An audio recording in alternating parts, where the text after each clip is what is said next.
Yes, so welcome tonight. My name's Hugh Hunt. I am the keeper of the clock at Trinity College. If you're interested, then on the day in October when the clocks go backwards an hour, rather perversely, I will be putting the clock in Trinity forward 23 hours, which is quite fun to watch the hands whizzing around at high speed.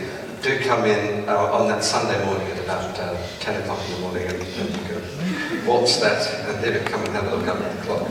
I'm in the Department of Engineering, Centre for Climate Repair, and we're trying to figure out how to refreeze the Arctic if we fail to meet our CO2 emissions targets, which is looking fairly likely. So if you want to have a chat about that after tonight, then I'd be more than happy to tell you a bit more. We've got lots of questions. The rules of the game is that the questions were all entered in before this afternoon, and they've been vetted and they've been merged together, and we've got a good number of questions for tonight, which I will be going through. If there are any burning questions from the audience or from online, then we can take them if the topic is getting particularly exciting. But let's try and make tonight buzz along a bit. So let me get things rolling. I'll introduce our mayoral candidates tonight. On my right is Lorna Dupre from the Liberal Democrats, and Bob Ensch from the Green Party, and on my left is Paul Bristow from the Conservative Party, and Anna Smith from the Labour Party. Let's give them all a well, we've had apologies from Ryan Coogan from Reform, who was unable to get here. I think it was traffic, which is a good topic which we might talk about tonight. So let's just get straight into it. There were 23 questions from the 98 registered attendees voted on the questions, so we had a good lot of interest. So let's begin with a popular question, which was proposed amongst others from Sarah Hughes at Cambridge Sustainable Travel Alliance. And I'm going to direct this one first to Anna, and it is so what's your vision for public transport in Cambridgeshire and how will you fund it? I feel I'm taking it for the team by going first there. So, and first of all, it's fantastic to be here, and I think the amount of people here and online as well just shows absolutely how important these mayoral elections are. So, my vision for transport in Cambridgeshire and Pboro is about choice, and it's about a high quality integrated transport network that works for everyone. I have some experience in this area. I am currently Deputy Mayor in charge of transport at the Cambridgeshire and Pboro Combined Authority, so I'm really proud of having introduced the £1 Tiger cards for under 25s, having introduced pre-9:30 concessionary travel for people with older person and disabled people's bus passes, and particularly having been instrumental in taking back control of our buses through franchising.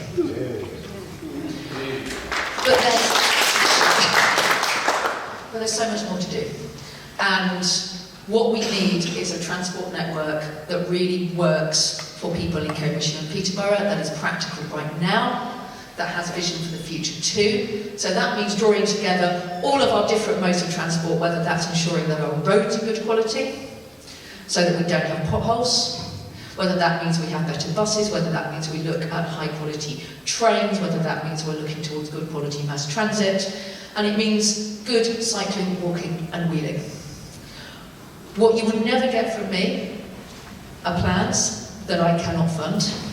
So I've been very careful in looking at the funding for all of these things, and there's a range of ways that you can fund all of these things, because we have to ensure that we have a transport network that works now and that has a vision for the future. Now, I could say a lot more, I'm a bit of a transport geek, I will stop there, but I'm very happy to take further questions. Thank you very much. Okay. Yes, likewise. Thank you very much indeed for the invitation to be here. This is the the first and maybe even the only genuinely open hustings of the campaign. So I think this is a particularly important event, and it's great to see so many organisations and individuals have taken part in putting it together so well.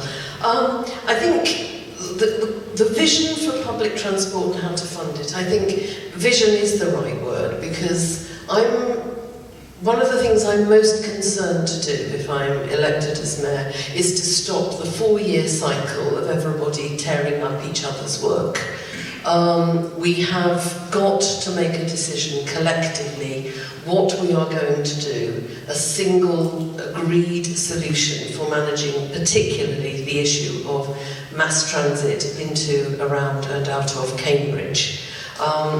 There are different issues in different parts of the county and in Pboro. I live in East Cambridgeshire, and just having a bus at all would be very nice for some of our villages. And Fenland in particular is the second worst district in the entire country for the loss of bus services. Over the last 25 years, it's lost well over 80% of its bus services, and that is absolutely lamentable. But in terms of a vision for public transport, I'm really looking forward to the opportunity to get to grips with the decision to franchise buses. I think it was the right decision to make, but the only decision that has been made so far is to franchise, not how to franchise. And there are things that we need to do to make sure that we get that right. For example, making sure that the smaller and more, in many respects more community-based operators get a chance, a fair chance to bid for tenders and aren't frozen out of the picture, so that we end up with a nominally franchise system in the hands of one big monopoly operator. That's a really important trap to avoid. And I want to see real community input into choosing the routes and bundling those routes together to franchise them, so that we get what it is that people want. I'm going to mention the phrase light rail or trams, because I think that, expensive though that would be, I cannot imagine a long-term sustainable future for Cambridge with all the growth that is already planned for it, never mind what else the government may fling at us, without something of that sort of thing. I came into this meeting this evening on the guided bus. I drove to Longstanton, got on the guided bus at Longstanton and got deposited at New Square. That works very well for me. What I would like is for my residents just outside, about 20 minutes from Longstanton, to be able to get to Longstanton by bus and take that same journey. However, my very dear friend, the County Councillor for Bristow, tells me that she doesn't want my residents coming and using the bus from Longstanton, thank you, because her residents who have bought their homes or rented their homes and taken their jobs on the basis that there will be public transport accessible to them via the guided busway, are finding that they can't actually get on the guided busway in the morning when they need to use it. So that is not that old as a piece of infrastructure, but it's already failing to cope with the numbers of people there already are, never mind the many thousand that may come. We have other busways in plan, but we need to do much more than that, and a much more ambitious integrated system. And I think there are ways in which we can fund that. There have been groups working very hard on that as a principle, and it's something I think we need to pursue with vigour. Very good, thank you. Good evening, everyone. Lovely to be here this evening with you. The state of our roads is absolutely shocking. Public transport doesn't work in this county. It just doesn't. And time is funny, isn't it? Don't you think it's just strange how whenever you're in the present moment, everybody's got all sorts of ideas for what they're going to do to make things better. But we've had political parties serving this region for years. They're the ones that made the roads shocking and didn't fix the public transport. That's the truth. So I've spent my life working in construction. I'm not a politician, so I had to do a lot of swatting up when I started this campaign. So I'd like to tell you what I've done. I've spoken with Cambridge Sustainable Travel Alliance. I've spoken with Cambs, we've exchanged emails. I've been to meet Stagecoach this morning and talked to them about the bus services. I've met with Cambridge Connect, who are the organisation promoting the light rail system for Cambridge. And I'm beginning to form a view of what we should do. First thing we shouldn't do is build the bonkers busways. Carving huge swathes of concrete through our beautiful countryside to provide a system which is not very fit for purpose. I'm quite pleased that the bus franchising thing has finally got moving. It seems to have taken an internal length of time, but it certainly needs to happen now. And fundamentally, we need more buses on more routes with simple and affordable fares. Straightforward. We need to deal with congestion in Cambridge in the long term too. I know it's a political hot potato, but something's got to be done about it. And having met Cambridge Connect, I actually think a light rail system is sensible and workable.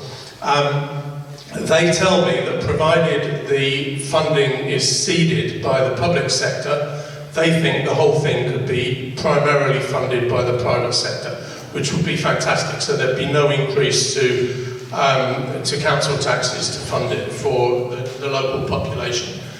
I'd just like to mention rail briefly. There's this mad rush for growth in our region, which really, I mean, this region is growing already. We don't need to push it harder and harder, but we're going to have East-West Rail. So what's happened is that the developers have lobbied to put East-West Rail going south of Cambridge, so it links into Cambridge South. What a barking mad idea that is. It's obviously far better, it's faster, it's cheaper, and it's far more effective in solving transport problems if it goes north of Cambridge and connects to Cambridge North. The amount of freight that it will take off the A14 is phenomenal. We've got to think more strategically. We can't just keep tinkering around with little solutions that don't work. They're my ideas anyway. Thank you. Well, ladies and gentlemen, it's wonderful to be with you today. So my name is Bristow. I was the MP for Pboro. I live in Wansford, which is just outside Pboro. I grew up in the Fens. Both my parents were NHS nurses. I even got rejected by Cambridge University. So it's wonderful to be able to sit here and share my ideas around public transport with you. Look, there are two fundamental challenges our county faces. Cambridge is of international significance, Cambridge and South Cambridgeshire. And this didn't happen by accident. And we need to do what we can to ensure that those jobs, that growth, that opportunity remains. And the second challenge we have is in Pboro and the Fens, and to coin a phrase, we have to level up and make sure that that prosperity and that growth is shared across our county. And how are we going to do it? Well, connectivity is the way we're going to do it. And of course that involves roads, that involves dualling our rail roads. We can do it. There's lots of plans, there's been feasibility studies with the A10, the A47 can be done. But of course it's going to involve public transport too. And if I got a train from Pboro down to London, or a train from Cambridge down to London, it would take 45 minutes or so. If I've got a train from Pboro to Cambridge, two big cities in our area, it would take 55 minutes. So we need to do something which is going to connect our county a great deal better. And that Ely Junction is key.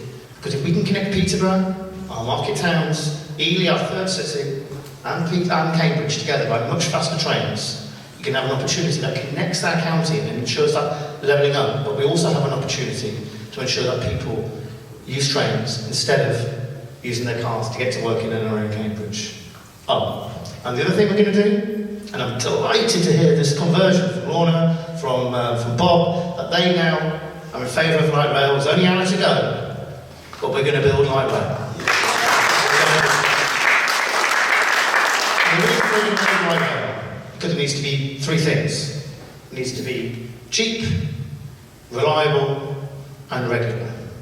And if we do that, people will vote with their feet. They will use light rail, and we can start to decongest our roads in Cambridge. And by the way, Angela Rayner is coming. And like the White Walkers in Game of Thrones, she's not going to take any prisoners. She's going to build these homes in Cambridgeshire, whether we like it or not.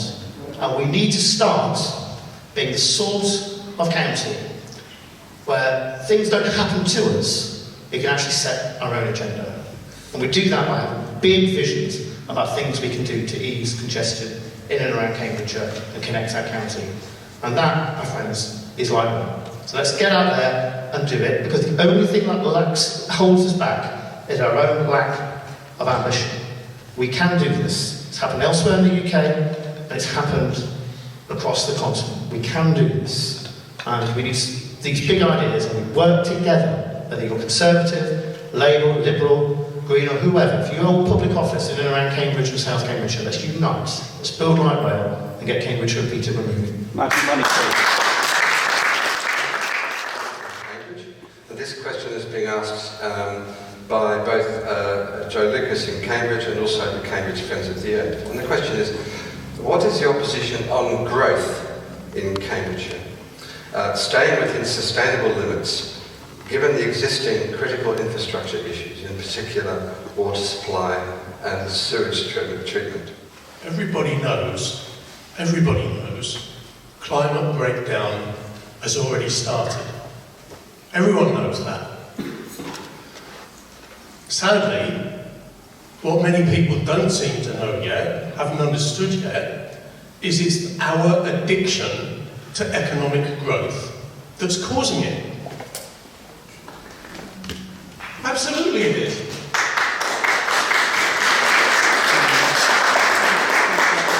So, I mean, this isn't new. This has been going on for decades. You know, in the 1980s, we started selling council houses, privatising all the public utilities, deregulating everything, cutting taxes for the wealthy.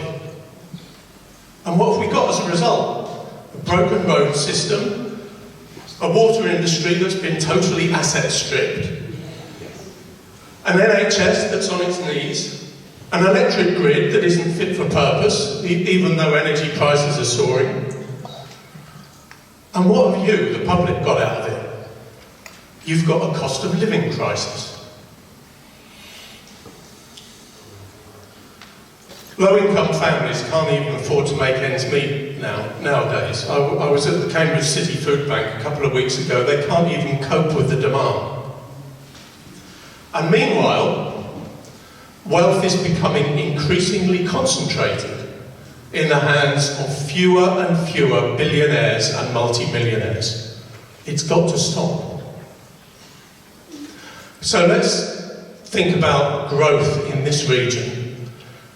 As I said a minute ago, Cambridgeshire and Peterborough are already growing.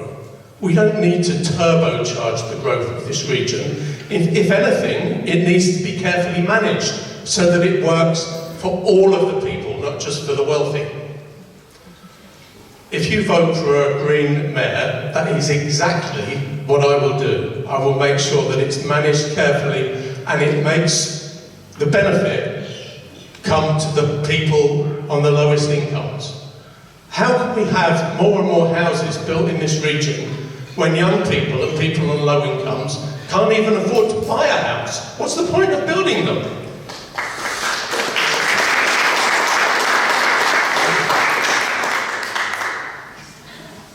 Please think carefully before you support this huge rush for growth. I love this region, I've lived in it for 45 years, and I want to see it carefully managed so that it works for everyone.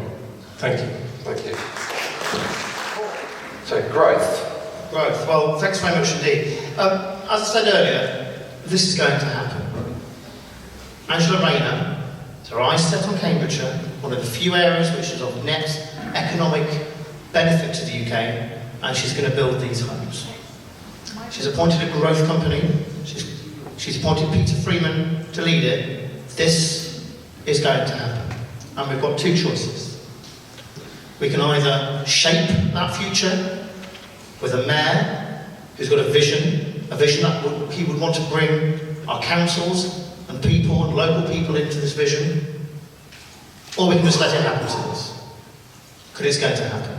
And we need to stop being a county by things that are done to us, like Northstowe, and be a county who sets its own agenda. And that's the type of mayor I'm going to be. Why would we want to shape this growth? There's a democratic deficit at the heart of all of this, and it's in Peter Freeman's interest, the growth company's interest, to have a mayor who will work with him and influence and shape this growth. So we can make decisions on things such as housing tenure, for example. You know, I want housing tenure in our area so it benefits people who live here already. People who are struggling to get on the housing ladder. People who are struggling to rent. People who are struggling to get council homes and social housing. I want to influence that so it works for people who live there here already, rather than just people moving into our area. We're going to need to upgrade Addingbrooks and our NHS capacity. So let's try and influence that.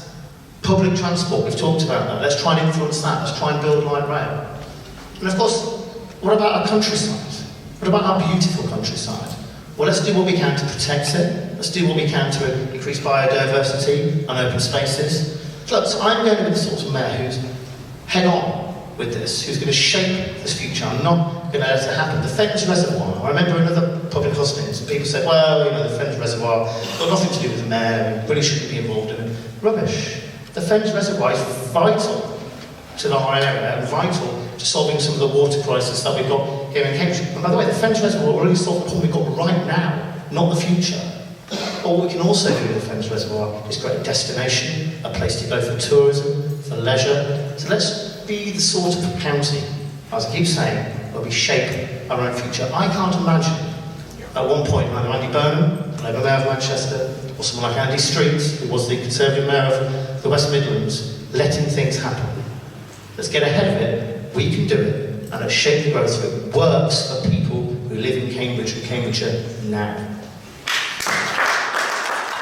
Right, there we are. I think we're going to be hearing quite a lot of big claims tonight from people, and I'm very interested to know how everybody's going to do these wonderful things they're promising.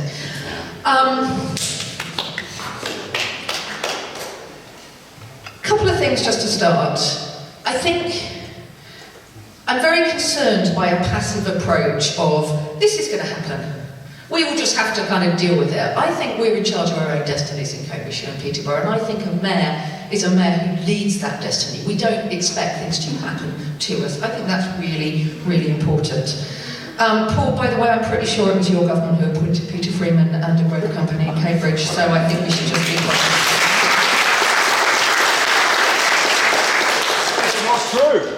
It's also absolutely wonderful. It's also absolutely wonderful to hear Paul go through my list of pledges in terms of the NHS, in terms of good infrastructure, in terms of great transport. And it's really good to see that we have, actually, I mean, genuine, I think it's very good that there is a level of consensus in the room. Because actually, the things that matter for Cambridgeshire and Pboro are too important for petty party politics. And that's something I take incredibly seriously. When I was acting mayor, I was the only Labour person on that combined authority board. Nothing would have got done if we hadn't worked together. And that is how we must approach the challenges that face us. So thinking about growth, I think for a start we have to think about the economic prosperity that we can bring to this region. Now, that can be about local people, local jobs, and that is absolutely essential. Because for too long we've had a situation where local people are not equipped with the right skills training to take the jobs up that are coming to the region, where the housing is really good to hear, Paul, you talking about council housing, that's fantastic. Council housing is extremely important to me. That's why in Cambridge City Council we are almost now building 1,000 council homes within the city. It matters. We have to have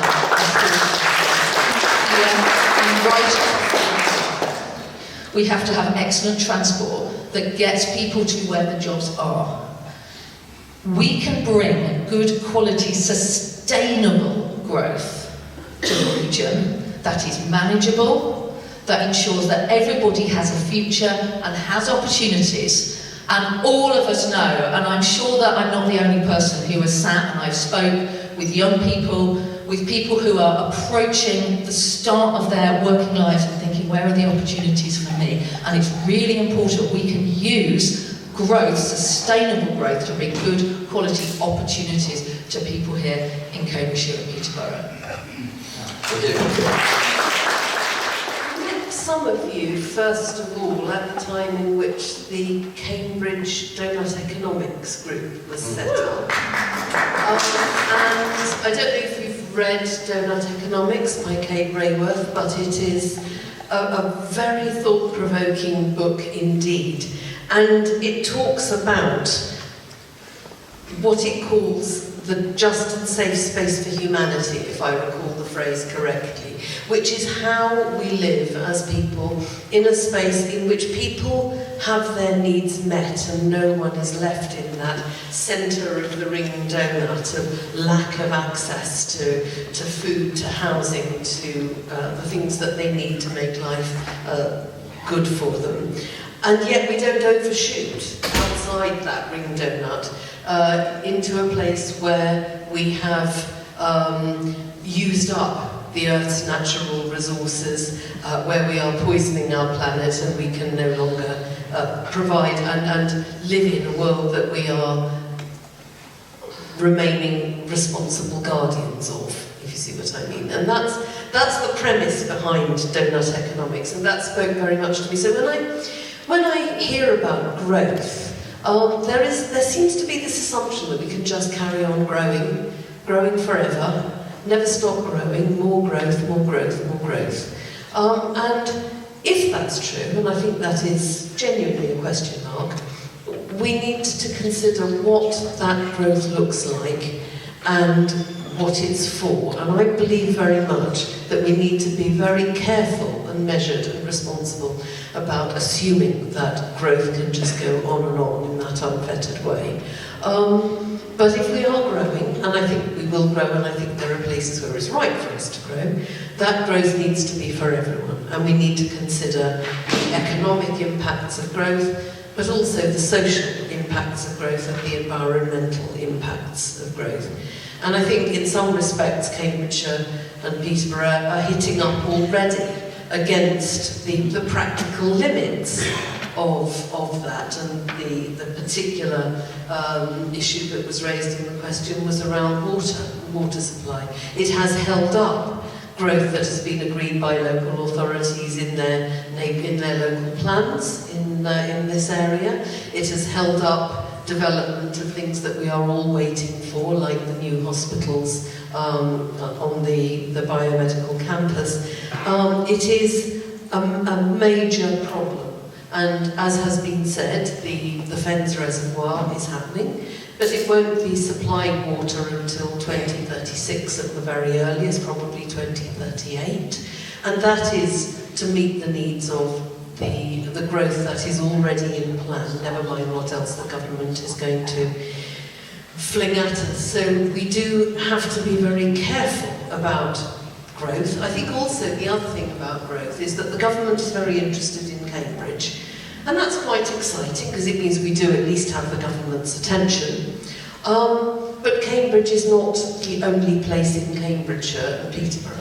There are other parts of the combined authority area that are also growing, maybe would like to grow more. I mean, I'm old enough to remember the Roy Kinnear adverts with the Peterborough effect in his Roman uniform. Peterborough is a different economy to the Cambridge economy. And where I live in East Cambridgeshire and out towards Fenland, that's a very different economy again, an agricultural economy. And there was a very good report, not everything that Mayor Palmer did in his 4 years as mayor was entirely bad, and one of the good things that he did was commission the Cambridge and Peterborough Independent Economic Review.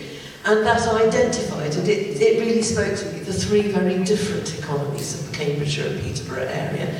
And I think the challenge for us is how do we grow Cambridge in a way that is not just saying yes to the government, And I think we need to be, and the Mayor needs to be someone who is prepared to challenge the government hard on their assumptions. But what does growth mean for Peterborough and its environs? What does growth mean for the agricultural economy of places like Isleham and out towards the Fens, the areas around Maney and March, all of those other places where there is growth to be had that would be good for local economies, but we need to get the government to be interested in that as well. Thank you very much. The question is about cycling in Cambridge, and it comes from Anna Williams at Cambs Cycle. Well, in our fast-growing region where cycling already plays such an important part in reducing traffic queues, how would you further grow the numbers of people cycling?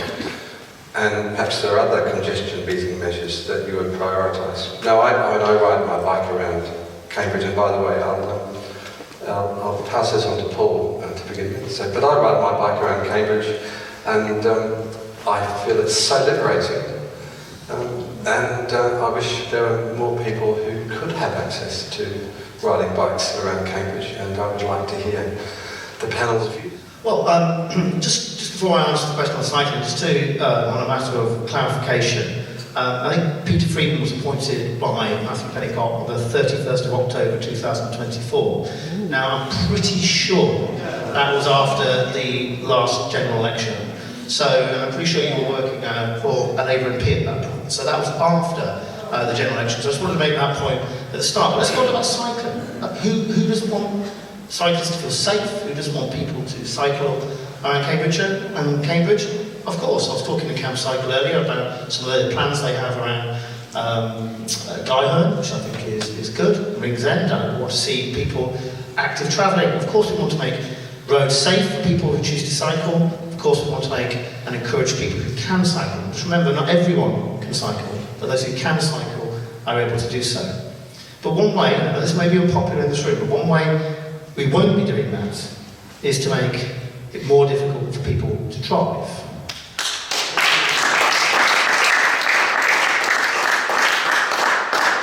Closing Mill Road Bridge was a mistake. And I will reopen Mill Road Bridge.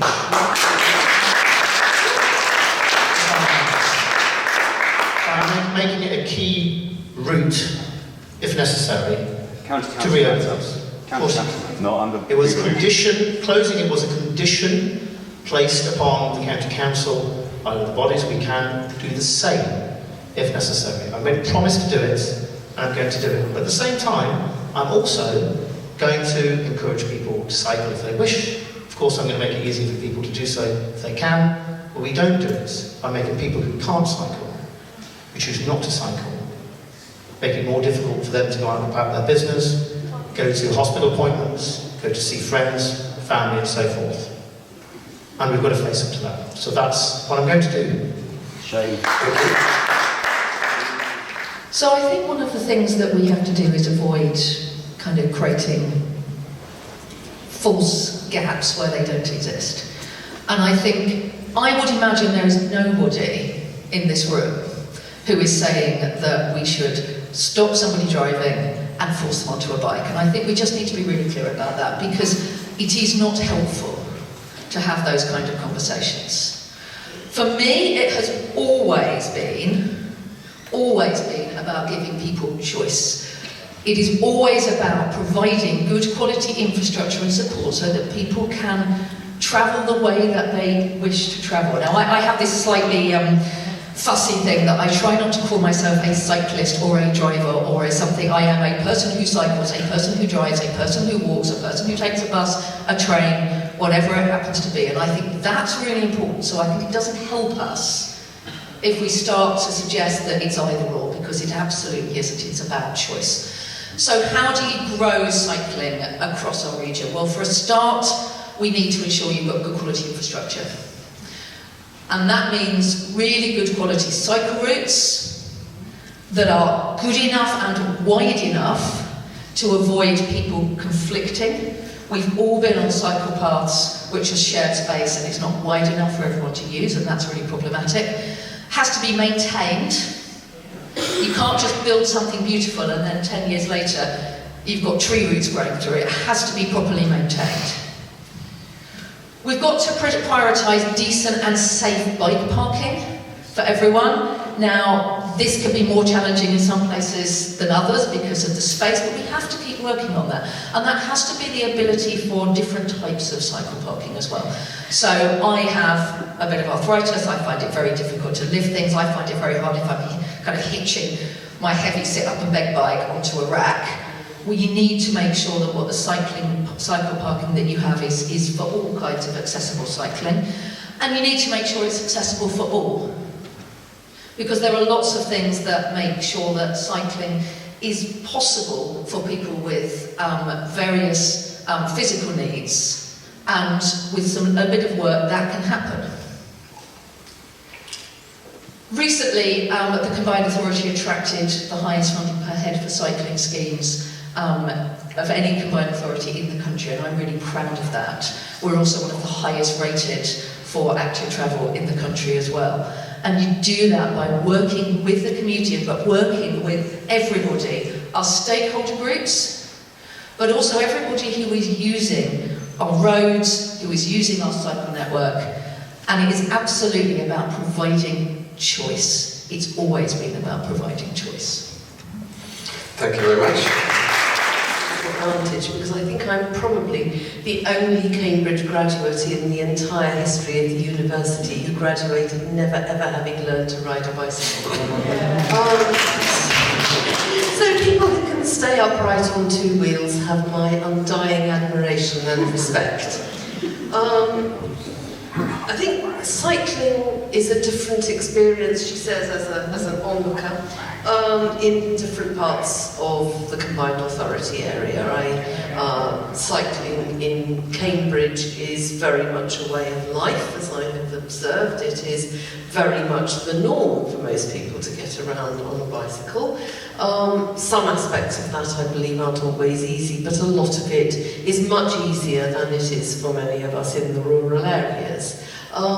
The issue, I think, or one of the issues in Cambridge is that we need road space for everybody, for all modes of transport. We need road space for cyclists, for pedestrians, but also for buses. And what I'm hearing from the bus companies is that their ability to operate a reliable and punctual service, which is what people want in a bus, otherwise they stop using it, is the fact that there simply isn't enough road space for them to operate a reliable and punctual timetable. And we need to consider how we share the road space between the different forms, the different modes of transport, buses, cycling, walking, and also, of course, driving. I got caught up in the awful chaos of traffic this morning, but I did come in on the guided busway this evening, which was a much smoother ride. But we need road space for everybody. We need to work out how to make that happen without pitting ourselves against each other. I'm absolutely in agreement that we cannot just divide ourselves into communities of people who say, well, I'm a driver and everybody else must just get out of my way. And similarly, I'm a cyclist and I rule the road. We've all got to learn to rub along together and be able to get around in our different ways. Out in the rural area that I represent, I'm very keen to connect the villages, some of which have been severed by major roads that were built decades ago. And you can see the frayed threads of old footpaths on either side of these roads, which is very sad to see. And there is a real wish to try to restore those and make connections for people from one village to another. Where the village that I live in has been separated from the village next door by such a road, and I'm working with county council officers to try to restore that as a more usable route for people to get from the amenities of one village to the neighbouring village. we've lost our post office, so it would be quite nice to be able to use the next door one. It does, however, although there is the remnant of a path that can be reinstated, it does require people to cycle or walk across a very busy A road on which there have been a number of fatalities. So in rural areas, some of these things are a challenge. The thing that continues to irk me, and I'm very disappointed that the current mayor made almost no progress on this, was the A10 roundabout at Ely, just over the edge of my division, where the mayor and the county council of the day decided that they were going to reshape the roundabout to make it much more usable for traffic to whiz round at high speeds, leaving people completely alienated from Ely on the other side of the road from the villages where they live. And that has still not been put right. It was the first question, actually, that as Chair of Overview and Scrutiny Committee on the Combined Authority, which I then was, I asked the outgoing mayor 4 years ago. I said, what are you going to do about this? And it's taken 4 years to get to the stage where we now have a short list of options. I mean, that's snail's pace, and meanwhile, people are unable to walk or cycle across the road from one side to the other. We ought to move on, I think, then, Lorna. Thank you very much. We'll be taking questions from the audience and from online after Bob's contribution, so do write them in and get ready to ask questions. Yeah. Thanks, Hugh. Just like to say a few words about the Mill Road Bridge, actually. 72% of residents in that area supported the closure of Mill Road.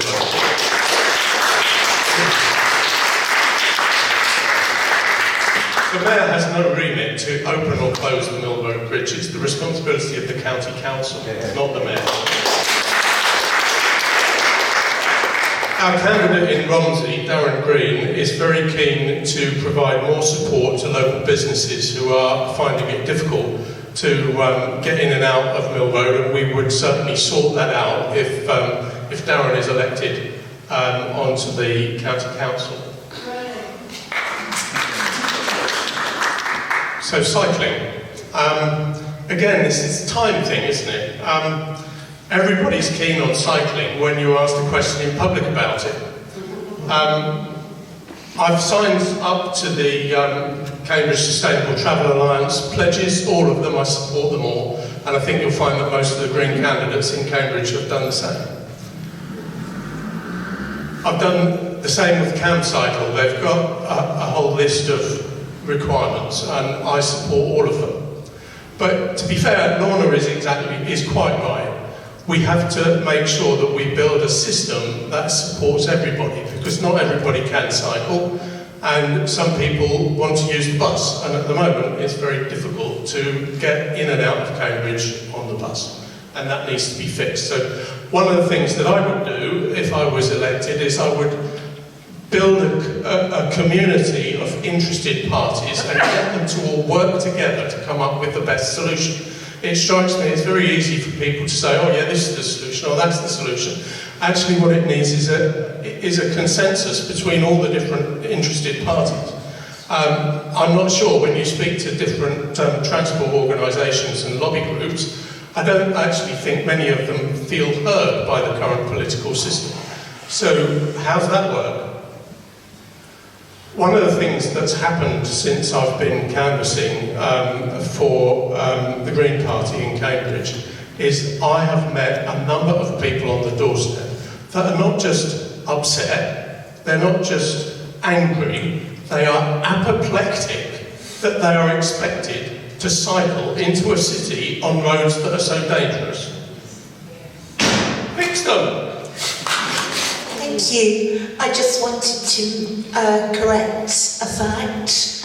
Peter Freeman was reappointed by the Labour government, but was originally appointed by Michael Gove. We just, I'd quite like to keep the topic of cycling at this point in time if we can. So we've got a question over here. So specifically, 3 of you have committed to light rail. I want to know specifically how are you going to fund it? What specifically are you going to do to get that money in place? Thank you. Okay, we've got another question over here, just in the front. Yeah. Thank you. Several people have talked about working together, and I just wondered if any of the candidates have a view on how they could use citizens' assemblies to do that. Excellent. And we've got an online question, which I think Chris will read out to us. Yeah, I should explain that I'm representing the online audience here, so we didn't have any AV hiccups getting them through. Two related questions. One from Nick, saying this is both related to the transport topic. The first question. Why is the discussion about Cambridge when Peterborough is 50% larger and fast growing? Why can't we have a tram for Peterborough as a longer term option as well? And one from Emma W, who was asking, many towns in the region have little or no public transport. This is to do with growth. How would you plan to rectify this as we have no choice? Choice shouldn't only apply to the cities. Right, well let's make a start on that. Well, we've kind of merged the cycling and the light rail topic, the two topics together. Who would like to make a comment on the panel about light rail? I'm going to... Me. Okay, off you go. You've got to jump in quick on this panel. Well, I think it's probably fair that I asked the question because, I made light rail a big headline policy in my election. So look, I welcome the question about how we're going to pay for it. It's not going to be cheap. You're right. And there are certain debates going on saying, well, Paul Bristow is pledging to freeze the mayoral precept, so how is he going to pay for light rail? The mayoral precept raises £11 million. Important money, but that's not going to pay for light rail. We're talking about many hundreds of millions of pounds, if not billions of pounds, for light rail. This has been done elsewhere in the country. It's been done similar cities of Cambridge's size on the continent. We can do it. The only thing that holds us back is our own lack of ambition. So how do we pay for this? Okay, the first is Angela Rayner is going to build 100,000 homes, 150,000 homes in South Cambridgeshire. It's inconceivable that the government is going to impose these homes without any infrastructure spend at the same time. We need to unite and understand that if this is going to happen, we need to lobby together. Already a feasibility study, I believe, has been commissioned by the Growth Company. That's already happened. We need to get behind it as a solution and unite, whether you're the county council, the city council, the district council, the Growth Company, and myself, or whoever is elected as mayor, to lobby together. This is all of our legacy. And if we can do that, we'll get money from central government. Secondly, there's going to be planning gain that comes from building so many homes. We can use that money. An infrastructure levy is another idea. And of course, there is private sector involvement. And I would urge anyone who's got remaining questions about how this can be paid for, take a look at those who are lobbying for this, Cambridge Connect. They've put it down in black and white.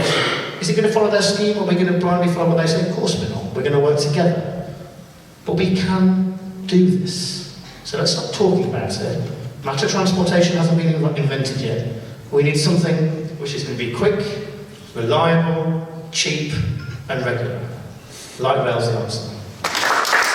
Yeah, I think, to be clear, because Tim, you talked about light rail and 3 people on the panel. We're creating a false dichotomy again if we start talking about, is it buses, or is it light rail, is it mass transit, is it trains? It's all of those things at the appropriate time when we can apply the appropriate funding. But I tell you what I will not do. I will not take us back to spending 4 years pursuing something that is not going to even get a spade on the ground. And that's what happened under James Palmer. We spent years with absolutely nothing to show for it. And I will not allow that to happen again. And what you start by doing is what costs millions rather than billions, which is getting a really good bus network. And you absolutely can still have fantastic ambition for our region. We absolutely should have that ambition. But let's not go back to the days of James Palmer and the Cambridge Metro. So, Absolutely, I would totally support citizens' assemblies. It's something the Green Party are passionate about. Given the complete failure of our democracy with the first past the post system, with all the big parties being funded by the private sector, of course we need a voice for people that live in local communities. I absolutely support citizens' assemblies. I don't really know why we haven't already started doing it in Cambridge. They're called councils. But we were kind of hearing about, it's not just about Cambridge, because there's also Peterborough. We tend to talk when it comes to transport infrastructure. We talk a lot about Cambridge. I said no, but we are representing Cambridgeshire and Peterborough. And I don't know, Lorna, do you want to say something about not Cambridge? I don't think I'm the only representative of not Cambridge here. I hope I'm not. And I think, you know, the mayor is going to be a mayor for the whole of the geography, and that is a really important thing to remember. And we need to stop trying to pit one area against another. I think there is a very valid basis to the question you ask about funding of light rail, and I will just go back to that, which is that the government is trying to do mayoralty on the cheap. It is giving a huge number of responsibilities and tasks to elected mayors without giving them the ability to raise the revenue they need to do that job independently. The mayoral precept, I mean, we're arguing about fairly small amounts of money there, and that has been introduced, I think, for a good purpose. And there is pressure from some people to say we mustn't do that. But if we don't do that, then what? If we want to use that phrase which has come to represent so much, take back control. If we want to be responsible for our own destiny as Cambridgeshire and Peterborough, we need the means to be able to do that. And that's something that I think all of the mayors together, collectively across the country, need to have a very robust discussion with the government about. The citizens' assemblies, I'm very much in favour of finding new and creative ways to engage people. I think one of the problems is that many people, a huge number of people, are really interested in what's going on in their community, but they don't know how to engage at the appropriate time. And that's always true with things like local plans, where by the time people are interested in what's happening to the particular area of land next to them, it's already been written in a strategic document that happened several years ago. And I see that Mr. Carpen is flashing GCSE citizenship at us behind the audience there, which, yes, we do need a lot more civic education for people. People go to school and they learn all kinds of things, some of which they'll use in their lives, others which they very much won't, but we all need to be able to, I was going to say wire a plug, but you don't these days now, they're just there, aren't they? But we need to learn how to manage our own finances, we need to learn how to look after our homes and things like that, and we also need to understand how this country works, who does what and who pays for what. Peterborough trams, just very quickly. Peterborough is seeing traffic volumes growing faster than the national and the regional average. I'm sure the time for doing something about that will come, but I think Cambridge's need is absolutely acute at the moment. Thanks very much. Very quickly, yes, right. Sorry, I just want to ask the question about Peterborough, simply because I obviously used to be the MP for Peterborough. Peterborough is just about my favourite place on this planet. It is my home.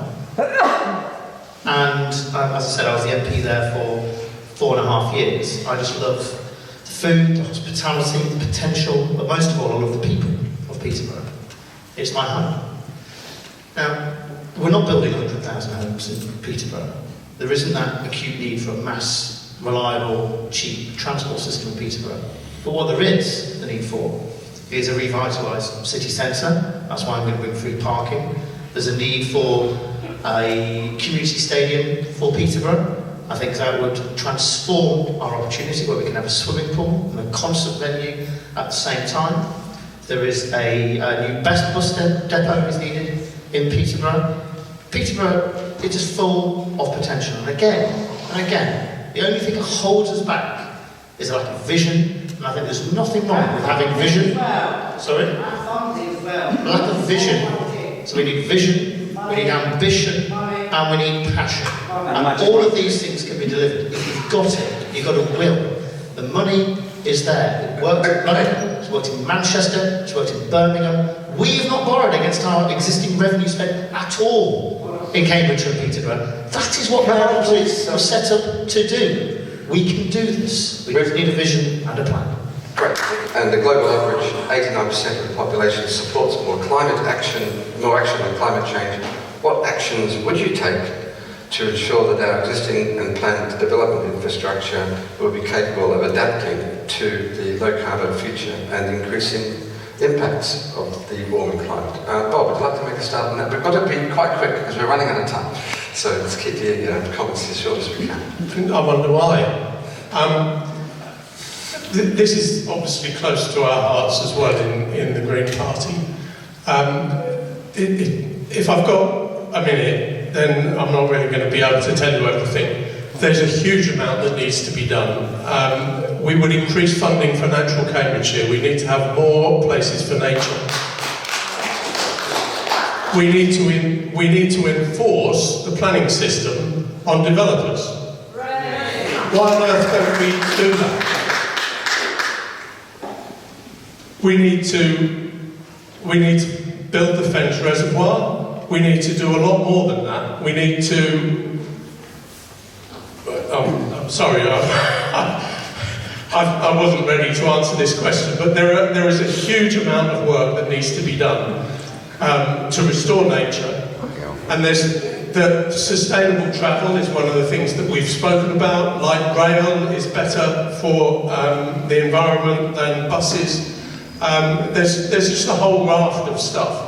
But one of the key things that I said at the outset, and I make no apology for repeating it, is we have got to stop this obsession with economic growth, because that is the problem.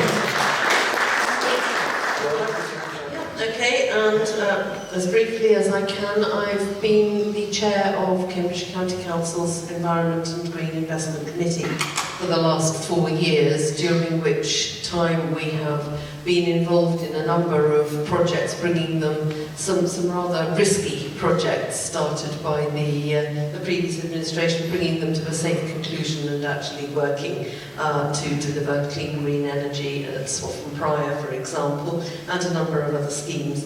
However, I think the landscape has changed and our learning has changed very substantially on that. And our new climate change and environment strategy we are monitoring very, very closely indeed. We are taking the kind of risk-based approach to that so that we are overseeing it from the perspective of, at the moment, given that we've overshot that 1.5 degree target, the likelihood of failing to achieve our objectives is pretty much 100% because we're there. What can we do now to mitigate that? And we are tracking very carefully a whole series of actions and plans across the County Council to try to achieve a reduction and take our part in reducing carbon emissions. We have some really difficult issues around peatland, for example. We're doing our best on that. But one of the things that I think is really important is working together and collectively on things like insulation and clean energy and things like that, and harnessing the energy of the community, which I've seen in the stands tonight, as to how we as citizens and as groups of people can take matters into our own hands, as well as on the combined authority, working together to decide what our locally determined contribution is and what we as Cambridgeshire and Peterborough collectively can do to limit carbon emissions across our area. Would you like to pick up on? Well, I think this is one of those ones where it's very hard to do a very quick answer. I'm going to try my best. Good quality, sustainable housing, to build to really, really good standards, because that's not only good for the environment, but it's good for the people who live in them because it brings down the bills, and I think that's really key. Good quality sustainable transport, retrofitting, that's something we've done a lot of in Cambridge City Council, it's something we're supporting at the Combined Authority. I had the pleasure of being in touch the other day with an old people's home who has managed to save, I think it's something like £30,000 a year in bills through doing retrofitting work with us at the Combined Authority, and that's obviously also great for the environment. I think we need to think about food security, we need to think about how we're supporting our fenland landscape in particular. Around about £100,000 a year has been going from our Combined Authority to fence soil each year to look at how we can deal with that. It's looking at our flood defence work, it's looking at energy. That means community energy projects locally will be a really key part of that. Great British Energy, which is a national project, is something I think we can absolutely be working with the government on. There is so much, that's a tiny aspect of what we can do, but I think what I would say is, again, I don't think we are having to make binary choices in the way that sometimes it is implied. We can do so much to support our environment and do the things that we need to encourage our region and help our region to thrive as well. I think it's not an either or, it's actually part of the same picture. Thanks very much. Well, the question was absolutely right, because the target won't be met. It just won't. And we're in denial if we think that cutting carbon emissions in Cambridgeshire at all costs is going to mitigate the sort of effects of what happens in India or what happens in China. So what must we do? We must do what Lorna and what Anna have just been talking about, and that's resilience. What can we do? So what we can do is we can talk about flooding, we can talk about green energy or energy transition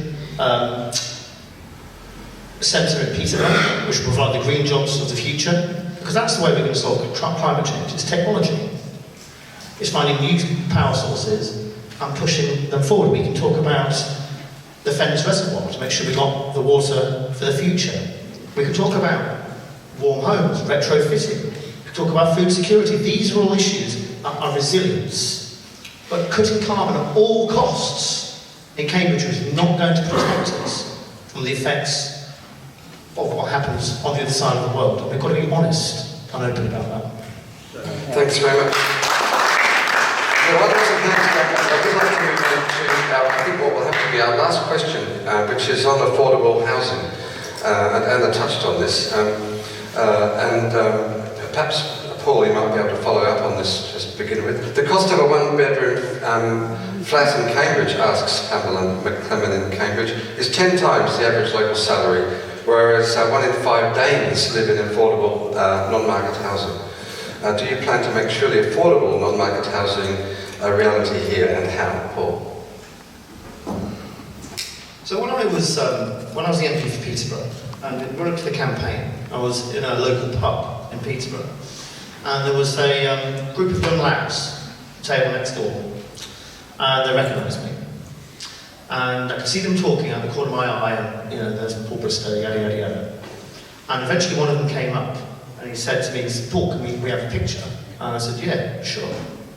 And so I stood up, we had a picture of them, and as I had a picture, a couple of them turned their phones around and they had Reform UK stickers. So it's a shame mine's not here, I'd been thrilled about it. But they had Reform UK stickers on their phones. And as my agent said, oh, no. I said, don't worry about it, we'll have a picture. And I chatted with these lads. And they all said, we know who you are, we think you've done a good job for Peterborough, you clearly love the city. But not a single one of them was going to vote for me. And they were not going to vote for me because they were fed up of sofa surfing, they were fed up of living with their parents. The only chance any of them had being able to afford a home of their own or get a council home was to make their girlfriends pregnant.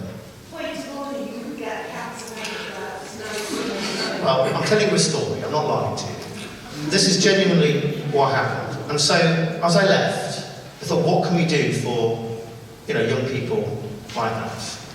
And that is why we need to get ahead when we talk about how the homes that are coming, and we can design the tenure of those homes. Because I do want to build social housing. I do.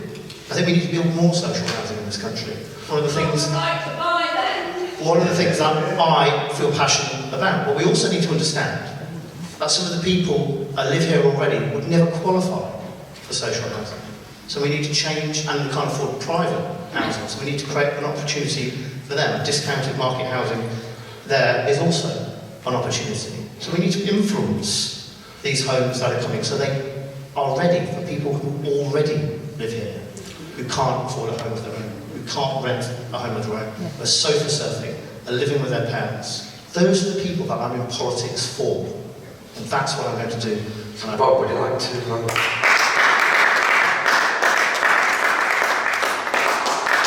Do you know there are more bedrooms per head of the population in this country than ever before in the entire history of the UK? Can you believe that? Yes. So it's all old folk like me who've got nice big houses with spare bedrooms. So let me tell you this, in 2016, of all the houses sold in this country, 15% of them were what they call additional dwellings. So that's second homes, holiday homes, buy-to-lets, property investment. 2016, 15%.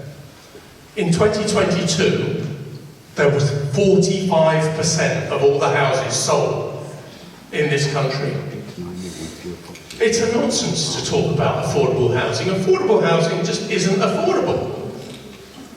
And I'd just like to say something about this, this massive wave of house building we're having. You know, just because Starmer says, I'm going to build all these houses, it doesn't mean to say it's going to happen, you know. The small house builders are not going to make any impact on that target. So you're talking about the 6 volume house builders in this country. They don't build because Starmer tells them to build, they build to make money. And they have this thing they call the market absorption rate. So what it means is they drip feed new properties into the market in order to sustain the level of price at the level it's at. It's not in their interests to see that price drop.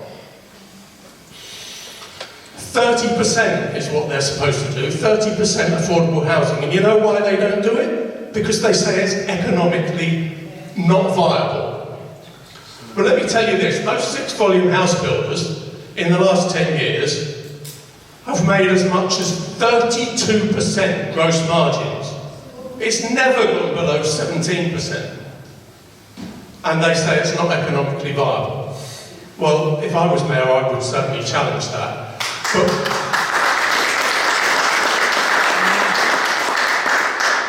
But of course we need to build more social houses. If I was mayor, I would find whatever money I could to build as many as possible. And absolutely, we need to try and find ways of stopping the right to buy. It's ridiculous.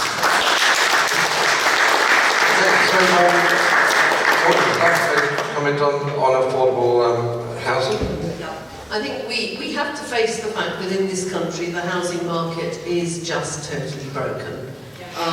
We are seeing many young people can't find anywhere that is genuinely affordable to rent or to buy, and therefore they are forced into private rental, which means that they move around from place to place year on year, which really dissociates them from society, prevents them putting down roots, and it's a national scandal. I am fed up with institutions using the UK as effectively a life-size monopoly board, just profiting off buying and holding places, not even sometimes bothering to let people live in them because it's not worth the trouble. I never heard the phrase buy to leave until I heard someone talking about Cambridge, and it is a scandal. We do need genuinely affordable homes for social rent and for shared ownership. We don't need gimmicks like these 100k homes, which I believe are a niche interest, which will end up totally trapping people in places where they cannot move on or move up. And we need radical reform so that we stop the big developers land banking and getting development permission and then just sitting on it, squatting on it, building something, digging a trench so that they preserve their planning permissions, and just treating the communities of which we are part with effectively total disrespect. Thank you very much. What we'll do, we've got to probably winding up after this, so what we'll do is we'll give each of you 2 minutes closing statements. We'll go along from my right to my left, so Bob, then Lorna, then Anna, and then Chris. But Anna, if you'd like to talk about sustainable, affordable housing. How much will your mayoral precinct be? Anna, would you like to Okay, talk so about affordable housing. I think this is one of the things that I end up discussing most as both a local councillor and as a deputy mayor. And it's speaking to people who say, not only my children can't find somewhere to live locally, but I can't. You know, speaking to people in their 40s, 50s, 60s who have still not managed to find good quality, secure housing. And that's an absolute disgrace, to be honest, that really is. So I want to say a little bit about what I've done to help address that, and what I think we can do as mayor. I think we have a real problem, actually, for the Combined Authority, because initially the Cambridgeshire and Peterborough Combined Authority did have a remit for building affordable housing, for building social housing. Unfortunately, the previous mayor, James Palmer, had to give £40 million of the money he was given for affordable housing back to the government because he was unable to spend it properly. At the same time, Cambridge City Council, of which I am a member, was able to build over 500 good quality council homes at council rent with money that Cambridge City were given directly for in the devolution deal. And since then, we've managed to build around about 500 more. That's one of the biggest kind of council house building small councils in the country. So really proud of that record. It's a real shame that across the Cambridgeshire and Peterborough area there are many parts of our region that no longer have council-owned social housing. So you go to Peterborough, there is no longer council housing in Peterborough in that classic sense of the word. And I want to see that change. Blair. And I would like to see that change. And what I would like to see is being a mayor who has already proved that I can be part of an institution that builds good quality council housing, and hopefully we can get the trust back of the government to build more council housing across Cambridgeshire and Peterborough. But it can't stop there. There are other things we have to do for affordable housing. That includes housing at intermediate rent. That includes, I know we haven't had the chance, for example, to talk about modular housing to support people who are currently homeless back into housing. I think that plays a really important part. There is so much that we can do. And I feel positive that we can start doing that work. And I think it is absolutely important that we do that work, because we do have a crisis of housing in this country and in this region, and people deserve, it shouldn't be a pipe dream to have a decent home where you have secure tenure and you're not going to be evicted at a moment's notice. Thank you very much. So we've come to the end of an hour and a half, it's hard to believe. So we'll do 2 minutes, and I'm going to time these 2 minutes because we need to get through. Starting with Bob, 2 minutes summing up. Thanks very much for your time this evening, everybody. If I was elected mayor, tackling inequality across this region would be my #1 priority. I will invest to end homelessness. I'll fight for tenants' rights. I'll campaign for rent controls. I'll build more social housing. Yes, I'll insulate homes. We need to fix the roads. We need to fix our public transport. And you've heard all this from all the other candidates. But what has happened so far in the past? There was a YouGov poll last month that said 78% of the population would like to see extreme wealth taxed more rather than have more cuts to public services. The Conservatives spent 14 years doing it. Labour have only had a year, but they're doing a pretty good job already. The Green Party is listening to you. We know that you need that to happen. Why vote for another party who isn't going to tax extreme wealth? It's part of our core policy. Hugh has already mentioned the poll that 89% of the global population want more action on climate change. The big parties aren't listening to you. We will take more action on climate change. Fine words are great, but it's not happening, is it? In fact, the Conservatives are now saying, let's give up on net zero. The Labour government withdrew their funding for their big ambition right at the beginning of their government. The Green Party is the only party that is listening to what the public wants. So if you want real hope, for real change, for a better future for you and your families, vote Green on the 1st of May. Very well practiced at doing a 2-minute sum-up. It was 2 minutes. Lorna, 2 minutes. Thank you. I've been a district councillor in East Cambridgeshire since 2014. I've been a county councillor for Cambridgeshire since 2016, and I chaired the Overview and Scrutiny Committee of Cambridgeshire and Peterborough Combined Authority for 4 years, which spanned the 10 years of both Mayor James Palmer and Mayor Nick Johnson, holding them both to account. And therefore I'm someone with experience who knows their way around the system, knows their way around the combined authority and can make things work. I've got a passion for Cambridgeshire and Peterborough. I think it's a wonderful area of the country to live in, and I want to make it the best it can be. I believe I've now got the skills and experience to bring people together and to stand up to government where government needs to be stood up to, as well as work with and alongside. I've got a coherent policy programme which I believe can unite people across our large area. A healthy population, good quality roads, connecting people and places, an excellent environment that's well looked after and protected, good housing that people can afford to live in and which is environmentally sustainable, and skills, access to the skills that people want for the jobs that they want near where they live. This election is the third mayoral election that we've had, and I think it is the most critical of all the three. It is absolutely a significant moment in light of all the major decisions that are hurtling our way.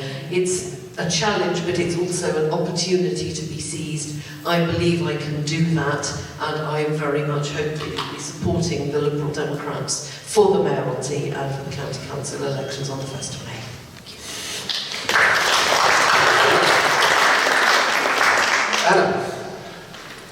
Thanks. Well, I think that mayors, quite frankly, have the power to transform lives.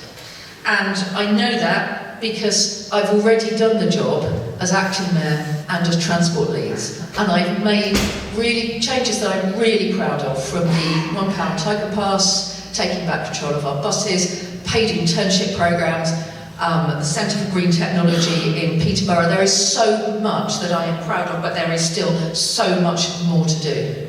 Whether that's fixing potholes and improving our buses, whether that's addressing community safety, whether that's ensuring that we don't just build houses in the middle of nowhere, we build infrastructure that supports them, that we ensure that we have NHS services, GPs and dentists where and when we need them, that we have jobs and opportunities for local people. There is such a huge potential to do so much for our region. And the choice, quite frankly, on May the 1st is very clear. Because it will either be myself as a Labour mayor, or we will have a Conservative mayor. That is the choice that we will have come May the 1st. So I would ask you to look carefully at who you support on that day. It is really important that we can do what we need to do to transform lives in Cambridgeshire and Peterborough. And if I'm elected, I can promise you that I will work tirelessly for our region. How many days a week? Everything I can to ensure that people don't simply survive in our region, but thrive. Thank you. Thank you.